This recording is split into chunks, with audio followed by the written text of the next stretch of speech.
Hello students, my name is Abhishek Sudhir. Welcome to EPG Pathshala. Today we'll be looking at Module 9, Evolution of the Right to Life, which forms a part of paper number 4, Civil and Political Rights.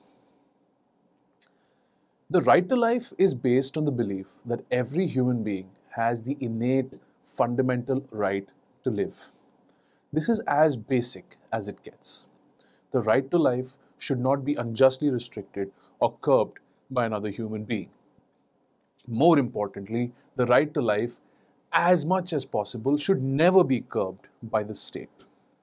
Now, what that brings to mind is issues like euthanasia, capital punishment, abortion, self-defense, war, situations where the taking of another individual's life by the state or by another individual is justified. In this module, we will look at the historical genesis of the right to life and the value on life that was placed by state and non-state actors. The module will trace the historical development of the right to life by chronicling developments pre and post the American Revolution. The American Revolution was the beginning of the overt state recognition of the right to life, especially in a democracy. That's why it's helpful if we chart the developments pre-American Revolution and post the American Revolution. Now, what are the learning outcomes of this module? Well, there are two learning outcomes. The first one is to demonstrate an understanding of the normative and historical origins of the fundamental right to life and personal liberty. The second learning outcome is to help the student understand the manner in which the right to life and personal liberty has developed through centuries and through political and apolitical discourses. Now let's begin with the developments predating the American Revolution. Let's start with the Polika Statute. The history of the right to life can be traced back as far as to the Statute of the Principality of Polika in the 1440s. Polika was a region that straddled the Kingdom of Croatia and the Republic of Venice. Acting as an edifice to the wish of the people of Police, the Polika Statute was enacted to ensure independence from the Kingdom of Croatia and the Republic of Venice. The Polika Statute serves as the starting point for the discussion of human rights. For the first time in human history, the right to life was recognized under a written statute with the words that everyone held a right to live, for nothing existed since ever. In the common law world, essentially those countries in the world that follow British law or English law, the Magna Carta is considered the mother statute of all human rights. In 2015, after King John of England violated a number of ancient laws and customs of England, the people revolted. His subjects forced him to sign the Magna Carta. The Magna Carta enumerates what later came to be thought of as human rights. Of course, when the Magna Carta came into existence, there was no such concept of human rights. So it was up to the subjects and primarily the feudal lords, if you believe, of England to draft the Magna Carta. The driving force behind the Magna Carta was the landed class or the feudal class or the landowners in England who were upset with King John's arbitrary policies. Therefore, they came up with this Magna Carta, which essentially laid down the rights of the subjects and the duties of the sovereign, the king, and when the sovereign could not actually violate the rights of the citizens. Among some of these rights enumerated in the Magna Carta was the right of the church to be free from governmental interference and the rights of all free citizens to own and inherit property and to be protected from excessive taxes. Now you might wonder, taxes, property, should these actually form a part of the human rights and a part of the Magna Carta? Well, then ask yourself this. Who was the driving force behind the Magna Carta? It was the landed feudal class. Therefore, the landed class essentially wanted freedom from the sovereign. They were burdened with excessive taxes. And whenever matters of money are involved, emotions run high. The feudal class were able to whip up sentiment against King John and essentially forced him to sign the Magna Carta, which guaranteed all citizens the right to own and inherit property and, of course, to be protected from excessive taxes imposed by the sovereign. The Magna Carta established the right of widows who own property to choose not to remarry. The Magna Carta established principles of due process, principles of equality before the law. It also contained provisions forbidding bribery and official misconduct. In the 13th century, these concepts were revolutionary. Look at the principle of equality. Way back then, there was discrimination on the basis of religion. In our very own country, in India, there was discrimination on the basis of caste. And yet, the Magna Carta emphasized equality. It emphasized due process. What that essentially means is no person shall be deprived of his life or property in certain scenarios except by due process of the law. The Magna Carta did not impose an absolute bar on deprivation of property or life. All the Magna Carta did was that any such deprivation would have to be done in accordance with an established procedure. The Magna Carta is widely viewed as one of the most important legal documents in the development of a modern democratic state. You will find the world over where countries that follow the common law, countries that follow English laws or have laws that were drafted by lawyers and by lawmakers from the United Kingdom, the Magna Carta is considered the parent statute. The Magna Carta was a crucial turning point in the struggle to establish freedom. Now let's come to the Petition of Right. Some 400 years after the Magna Carta, the next recorded milestone in the development of human rights was the Petition of Right. The Petition of Right was drafted and produced in 1628 by the English Parliament. During 1628, Charles I was the ruling monarch of the United Kingdom. Parliament refused to finance Charles I's misadventures. Parliament was dissatisfied with his foreign policy. Times were tough. The economy was stagnant. And here was the sovereign, the King Charles I, gallivanting across Europe and investing in foolhardy measures. The refusal by Parliament to finance the King's unpopular foreign policy had caused the government to exact forced loans and to quarter troops in subjects' houses as an economic measure. What this basically meant was Charles I was forcing common citizens to accommodate members of the forces, armed forces, the troops in their houses. Loans were taken. The country was in a downward spiral. Arbitrary arrest and imprisonment for opposing these policies had produced in Parliament a violent hostility to Charles I and also produced a significant amount of hostility towards George Villiers, the Duke of Buckingham. Arbitrary arrest and imprisonment are at the very heart and soul of the right to life. If somebody can be arrested arbitrarily, then what is the point of having the right to life? That was at the core of the Petition of Right. Now let's look at some of the clauses and some of the articles of the Petition of Right. The Petition of Right was initiated by Sir Edward Coke, a Member of Parliament, and was based upon earlier statutes and charters. The Petition of Right asserted 4 primary principles. No taxes may be levied without the consent of Parliament. Taxes again. No subject may be imprisoned without cause shown. Now this is interesting. What you see on a daily basis and what you hear is a show cause notice. This is essentially traced back to the Petition of Right, where it says no subject may be imprisoned without cause shown. This is again a reaffirmation of the right of habeas corpus. Habeas corpus, students of law will be aware, is essentially a Latin maxim which means you shall produce the body. In India, if you are arrested, you must be produced before a judicial authority, a magistrate, within 24 hours. At the core of this rule is the idea of habeas corpus. Now let's come to the third principle. No soldiers may be quartered upon the citizenry. This was one of the primary reasons the Petition of Right was drafted and produced in the first place. Therefore, one of the principles of the Petition of Right passed by Parliament simply said that no soldiers may be quartered upon the citizenry. The citizenry had enough trouble on their hands trying to feed their own children, and now to impose soldiers and troops upon them was a gross violation of their right to a life and livelihood.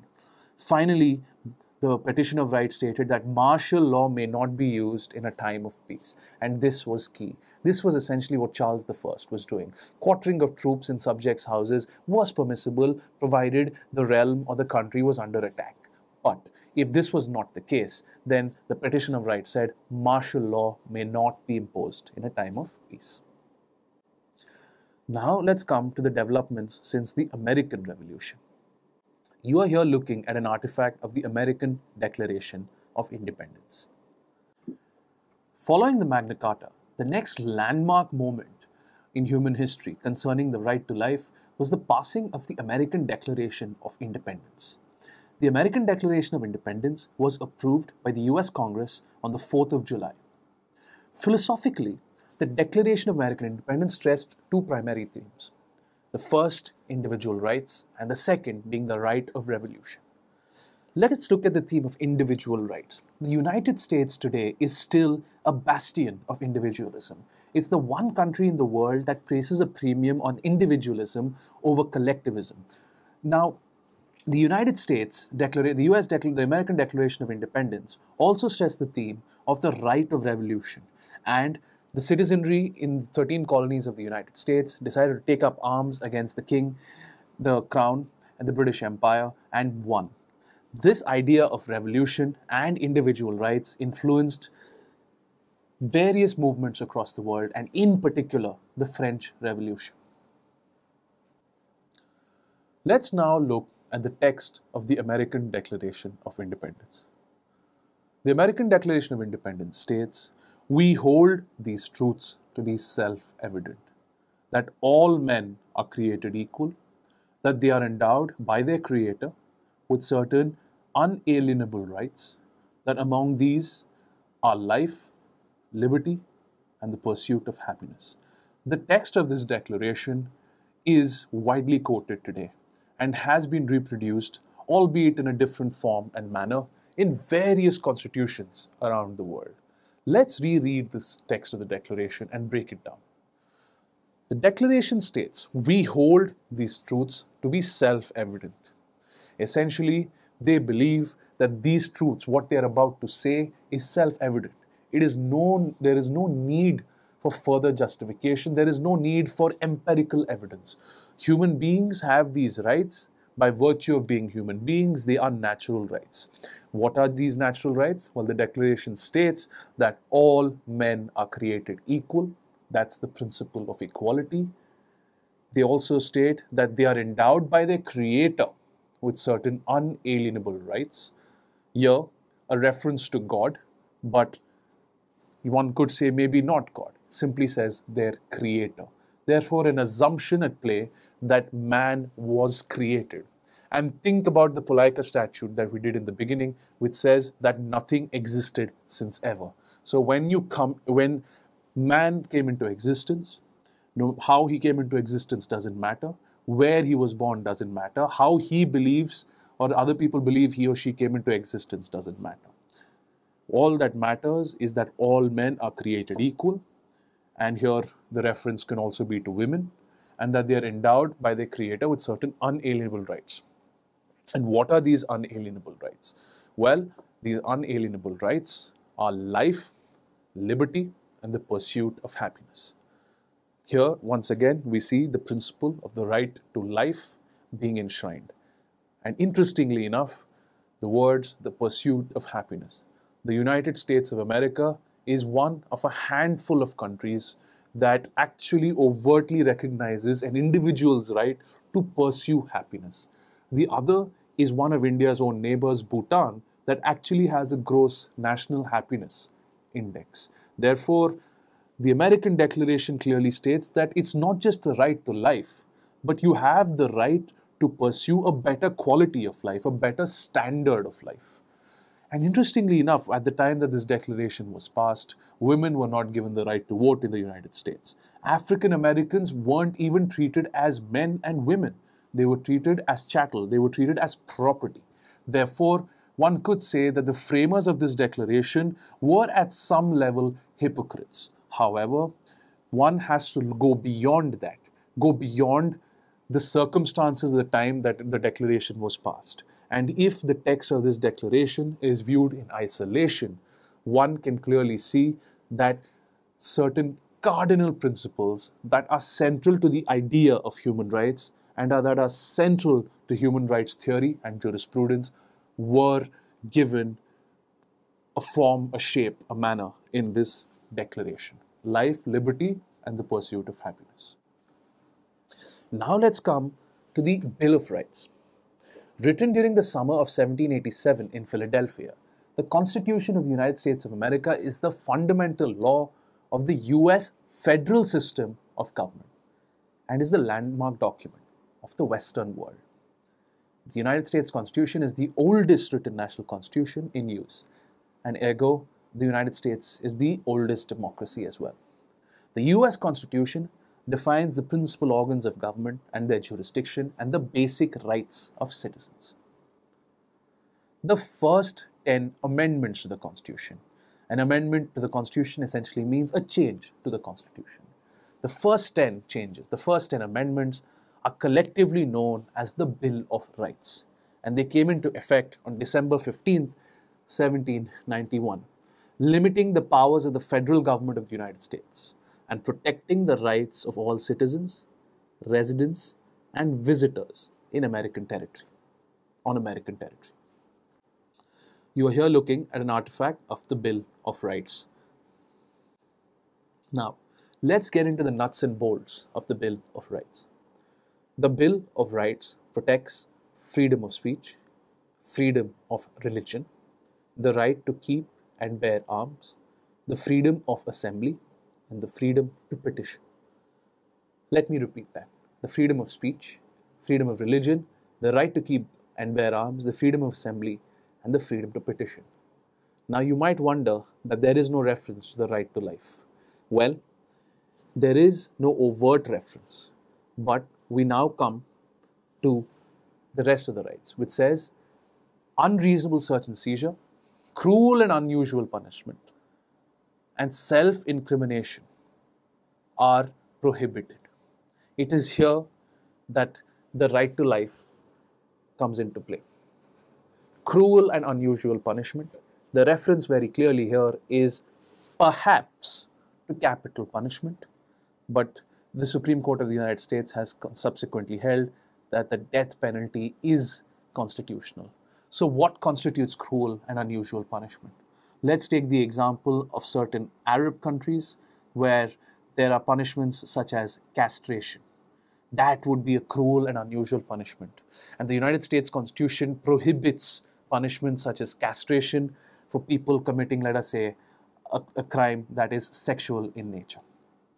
The US Constitution also prevents compelled self-incrimination. What that essentially means is no person can be compelled, no person can be forced to be a witness against themselves. Every person has the right to remain silent in the United States when confronted with an accusation, a criminal charge. Among the legal protections that the Bill of Rights affords, with the prime among them is the prohibition on Congress from making any law respecting establishment of religion, which has been covered in previous modules.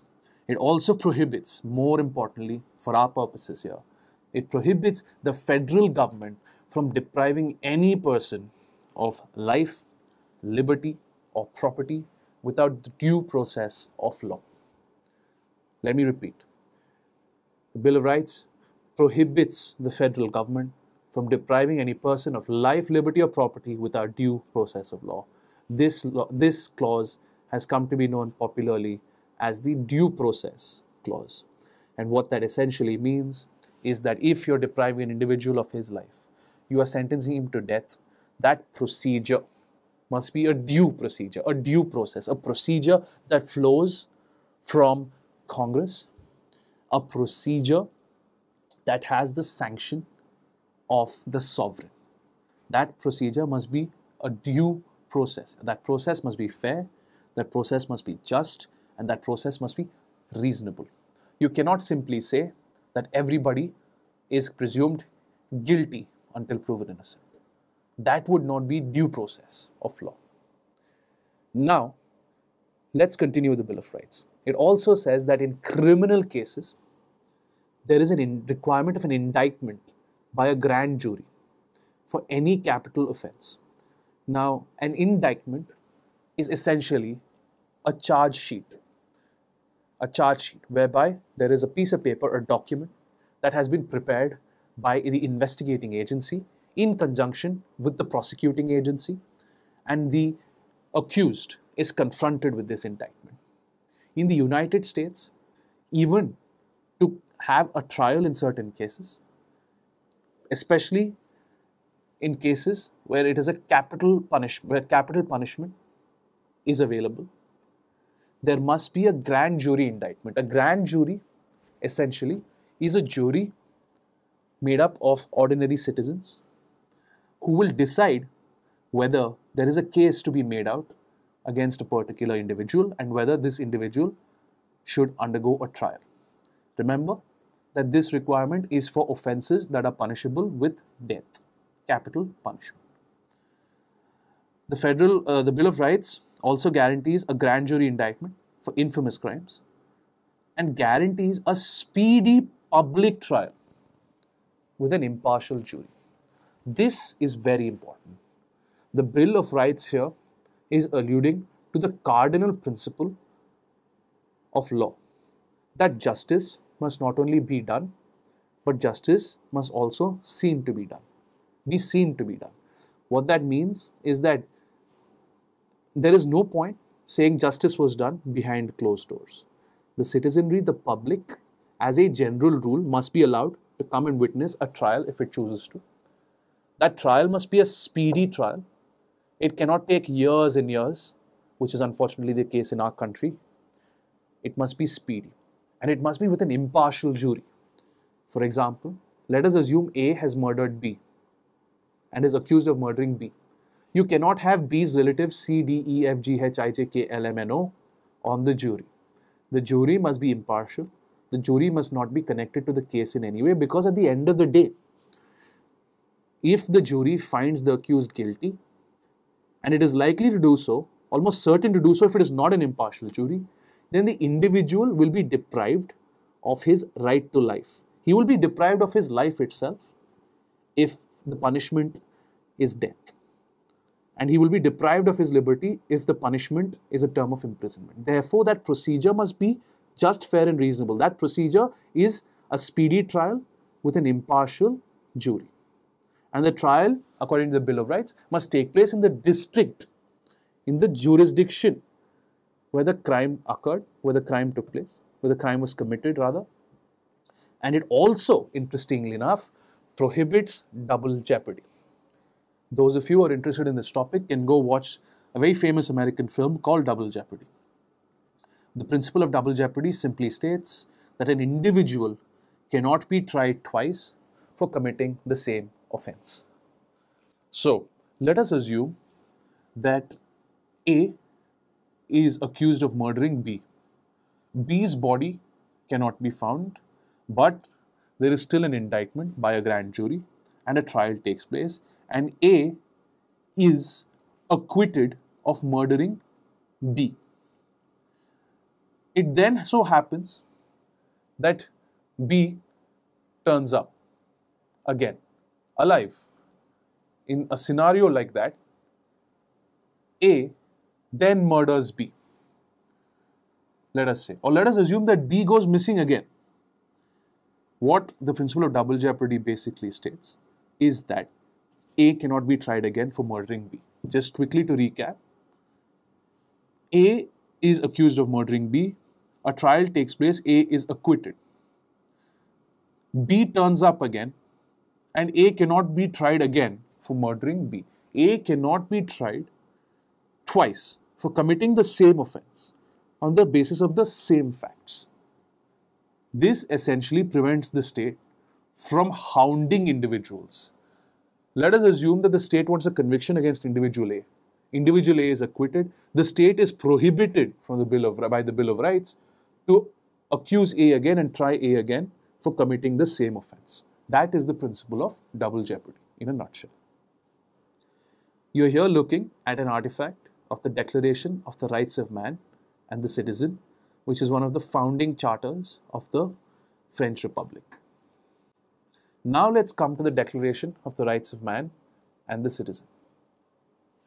A fundamental document of the French Revolution, the Declaration of the Rights of Man and the Citizen came at a critical point in the history of human rights, inasmuch as it was the first instance wherein civil and political rights were concretized. The concepts in the Declaration were heavily influenced by the philosophical and political duties of the Enlightenment. Now let me tell you a little bit about the Enlightenment. The Enlightenment took place between the 1650s and the 1780s, a period of 130 to 140 years in Europe. This was a revolutionary period in human history. Ideas of church, ideas of God, ideas surrounding science were all challenged, and the Enlightenment was a movement that sought to move away from having God as the center of the universe to reason, fact, analysis as being the center of the universe. Some of the great figures of the Enlightenment were some philosophers and scientists that many of you might have heard of. The Enlightenment stressed the need for individuality. One of the other the driving forces behind the Enlightenment was the French philosopher Jean-Jacques Rousseau. And it was Rousseau's social contract that formed the basis of the Declaration of the Rights of Man and the Citizen. Another driving force of the Enlightenment was Baron de Montesquieu, whose famous theory of the separation of powers was also given effect to in the Declaration of the Rights of Man. The French Declaration, as I've said, was also influenced by the US Declaration of Independence, which preceded it. The Declaration proclaims that all citizens are to be guaranteed the rights of liberty, property, security, and resistance to oppression. Now let's come to some of the landmark articles of the Declaration. Men are born and remain free and equal in rights. This, again, is taken from the American Declaration. Social distinctions may be founded only upon the general good. Now, this is an interesting clause. It says social distinctions are not permitted, but they may be founded upon only the general good. Some might say that this is in conflict with the fact that men are born free and equal. But the Declaration of the Rights of Man and the Citizen was pragmatic and said that there might be instances where certain distinctions may be necessary. And of course, this brings to mind the concept of slavery, which was still prevalent in the sister nation of the United States of America. But that was based on a misconception of the general good, and consequently, with the passing of the Civil Rights Act, that anomaly was remedied. The aim of all political association is the preservation of the natural and imprescriptible rights of man. These rights are liberty, property, security, and resistance to oppression, declares the Declaration of the Rights of Man and Citizen. The Declaration also states the principle of all sovereignty resides essentially in the nation. Nobody or no body or no individual may exercise any authority which does not proceed directly from the nation. Again, emphasizing that if you have to deprive somebody of their right to life, that must have a collective sanction of the people through parliament or through the sovereign. Now let's come to the Geneva Convention. Those of you who like war films will have heard of the Geneva Convention. In 1864, 16 European countries and several American states attended a conference in Geneva at the invitation of the Swiss Federal Council on the initiative of the Geneva Committee. This diplomatic conference was held for the purpose of adopting a convention for the treatment of wounded soldiers in combat. Europe, until 1864, had been plagued with wars. And of course, the two most bloody, most unfortunate and brutal wars, the First World War and the Second World War, was still a half a century or so away. Therefore, it is some consolation that when the Great War and the Second World War erupted, the Geneva Convention was in place. What does the Geneva Convention state? The main principles laid down in the convention and maintained by the later Geneva Conventions provided for the obligation to extend care without discrimination to the wounded and sick military personnel, and respect for and marking of medical personnel transports and equipment with the distinctive sign of the Red Cross on a white background. Therefore, these are the terms of engagement, the rules of war under the Geneva Convention. If you capture an enemy combatant, he will be known as a POW, a prisoner of war. He will be treated in a manner that you would treat your own military personnel. If he is wounded, you will give him care. If he is sick, you will take care of him. You will give him the best care that is available. Another principle of the Geneva Convention is that medical assistance that is being offered by the Red Cross and organizations such as the Red Cross will not be attacked and will be allowed to perform their duties. Now let's come to the Universal Declaration of Human Rights and see what this declaration has to say on the right to life. Article 1 expresses the idea of fraternity. Article 2 expresses the idea of equality. Article 3 expresses the idea of liberty.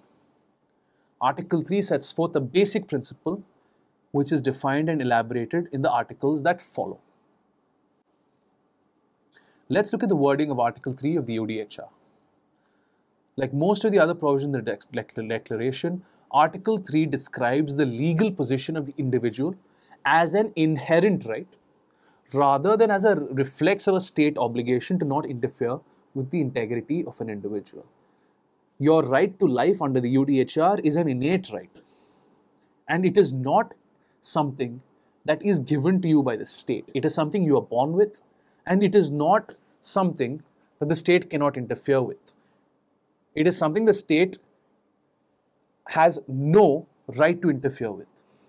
A general topic that characterized the negotiations when the drafting of Article 3 was taking place was that Article 3 should also include the duties of the state and what the state should do to promote an individual's right to life. Let's now come to Article 3 and the deliberations on Article 3, the right to life, liberty and security of person. Article 3 gives everyone the right to life, liberty and security of person. At an earlier stage of deliberations, the right to life and liberty was qualified with the phrase, except in cases prescribed by the law or after due process. Again, at an earlier stage, Article 3 of the UDHR was willing to recognize exceptions to the right to life and situations where the right to life could be taken away, but only if due process was followed, something that I've already explained to you. Dr. F.R. Binnenfield, a stalwart of the Jewish community, speaking for the World Jewish Congress, pointed out that the clause did not specify what the nature of the law is, which he felt was a dangerous omission. He was referring here to the Nazi regime. Essentially, all the laws passed in the Nazi regime essentially had the sanction of the people. It had a sanction of the sovereign. It qualified on a strictly textual interpretation, a literal interpretation as law, as due process. Essentially, if you're a person belonging to the Jewish faith, under the Nazi regime, you had absolutely no rights. Dr. Binnenfield felt that under the Nazi regime, thousands were deprived of the right to liberty under laws that were perfectly valid, as I've just said. Primarily as a result of the doctor's plea, the qualifying state reference was dropped, essentially. Why? The members of the Human Rights Commission knew about the horrors perpetrated by the Nazi state in and outside of the concentration camps. The Secretariat had prepared a special report that had essentially described most of the war crimes. Pertinent to Article 3's right to life and liberty, as the report said, was the policy which was in existence in Germany by the summer of 1940 when Hitler was in power, under which all aged, insane and incurable people were transferred to special institutions where they were killed. Most of the 275,000 people killed in this way in nursing homes, asylums, and hospitals had been German citizens. So this was the context for the deliberations on Article 3. This information inspired amendments which are not adopted but which show that the war experience lies just below the text of Article 3. The Chilean delegation, for example, also proposed an amendment that unborn children, fetuses essentially, mentally defectives and lunatics shall have the right to life. The Cuban delegation wanted to add the right to personal integrity, where terrible events had taken place during the war when human beings had been used as surgical experiments. The other delegates thought that this idea was already included in the security of a person.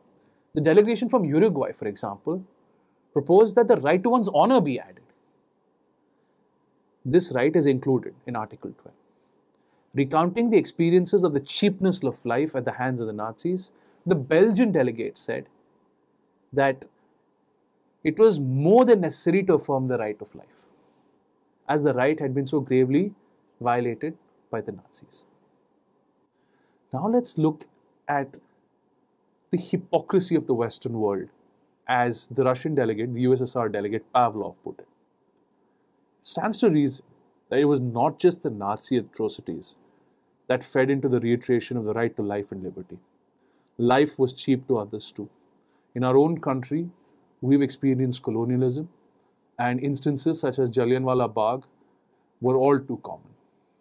In the third session of the Commission and in the third committee deliberations, Pavlov, the USSR delegate, attacked the British colonial policies, and he made reference to the lynching of African Americans in the United States and the horrors that had been perpetrated against them for hundreds of years. Christopher Mayhew, a UK delegate, responded with a long statement about Russian concentration camps set up by Stalin. So there was some to and fro between the Western world and the Eastern Bloc led by the USSR.